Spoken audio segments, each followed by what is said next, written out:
नमस्कार, मैं शालिनी और आप देख रहे हैं इन्फो इम्पैक्ट, आम जनों की आवाज।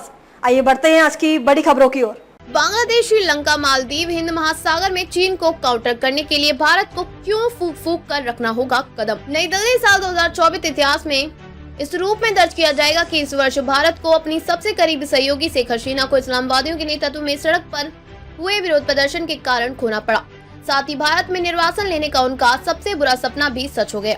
पिछले 15 सालों में हसीना को अक्सर यह डर सताता रहा कि विदेशी ताकतों द्वारा समर्थित इस्लामवादी उन्हें खत्म करने की कोशिश करेंगे।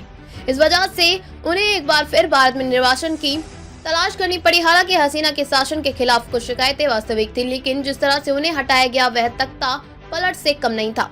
इसने बांग्लादेश में भारत के हितों का बड़ा झटका दिया। बांग्लादेश में भारत की चुनौती भारत के सामने या बांग्लादेश में अपने हितों की रक्षा करने का एक कठिन कार्य है। वहीं भी ऐसे समय में जब म्यांमार में सत्तारूढ़ सैन्य जुटा तेजी से अपनी पकड़ खो रहा है, उभरता हुआ परिदृश्य भारत के पूर्वी पड़ोस को स्थिर बना रहा है।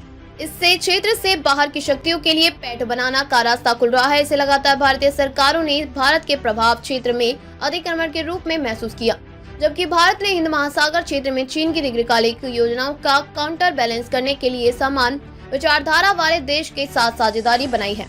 भारत ने अक्सर इस क्षेत्र में सबसे महत्वपूर्ण खिलाड़ी और शुद्ध सुरक्षा प्रदाता के रूप में अपनी प्रमुख भूमिका को बनाए रखना है। अंतरिम सरकार पर निर्भरता। बांग्लादेश में अनुकूल व्यवस्था के साथ भारत ने ऐसी परियोजनाएं शुरू की जो दोनों पक्षों के लिए जीत वाली स्थिति सुनिश्चित करती है। इसमें सीमा पार ऊर्जा और कनेक्टिविटी पहले शामिल है। हसीना के अचानक चले जाने से इनमें कुछ परियोजनाओं का भाग्य अधर में लटक गया, जबकि अंतरिम सरकार ने अभी तक सीमा पार पहलों का निर्णय नहीं लिया है। अंतरिम प्रशासन में भारत विरोधी और कट्टरपंथी तत्वों की मौजूदगी न केवल बांग्लादेश की सीमा से लगे राज्यों की सुरक्षा के लिए सिरदर्द है, बल्कि पिछले 15 वर्षों की उपलब्धियों के लिए जो भी जोखिम है। बांग्लादेश में समय से पहले चुनाव होना है, जिससे निर्वाचित प्रतिनिधि सत्ता में आएंगे। क्षेत्रीय सुरक्षा और बंगाल की खाड़ी में स्थिरता के लिए जरूरी है। भारत और चीन के बीच किसी समझौते पर पहुंचने के लिए बहुत प्रयास और बैठकों के दौरे की जरूरत है, जबकि नई दिल्ली अपने रणनीति स्वायत्तता के सिद्धांत पर कायम रहने के लिए प्रयास कर रहा है। चीन अपने वित्तीय संसाधनों को बढ़ाने के लिए मजबूत आर्थिक संबंध बनाने की कोशिश कर रहा है। फिर भी हलवे का स्वाद उसे खाने में ही आता है। संबंधों को सामान्य बनाने के लिए एक संतुलित दृष्टिकोण की जरूरत है। साथ ही महत्वाकांक्षी योजनाओं पर काम शुरू करने से पहले विश्वास बनाने पर ध्यान केंद्रित किया जाना चाहिए।